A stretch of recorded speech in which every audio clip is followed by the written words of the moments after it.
லட்சியமா sir? பூமி சூடாயிட்டு இருக்கிற விஷயம் உங்களுக்கு தெரியாதா? பூமி சூடாயிட்டு இருக்கா? என்னடா உளர்ற?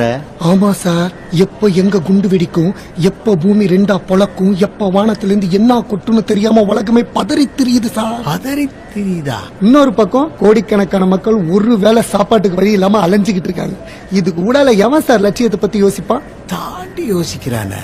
இந்த சூழல்ல இருக்காது கருத்து சொன்னீங்க கடுப்பாயிடுவானுங்க சார். கடுப்பாயிடுவாங்கதான் சார். வாழ்ற காலத்துல முடிஞ்ச அளவுக்கு 4 பேருக்கு நன்மை செஞ்சுட்டு நல்லபடியா போய் சேர்றதையே பெரிய லட்சியமா வச்சுட்டு வாழ்ந்துடணும் சார். Reality sir. என்ன ரியாலிட்டி? இவருக்கு வாழ்க்கை எதை நோக்கியா போய்கிட்டு இருக்கு?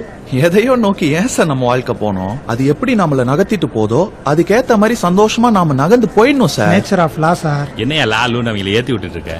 இவங்க எல்லாம் கடைசி வரைக்கும் வாழ்க்கையில ஜெயிக்க போறதே கிடையாது. பாக்குறியா? எதுக்கு சார் ஜெயிக்கணும்? வாழ்க்கை என்ன ரேசா? இல்ல நாமெல்லாம் என்ன குதிரைங்களா? பெருசா சம்பாதிக்கணும், பெரிய மனுஷன் ஆகணும், நான் பிறந்து இங்க விழுறோம். பின்ன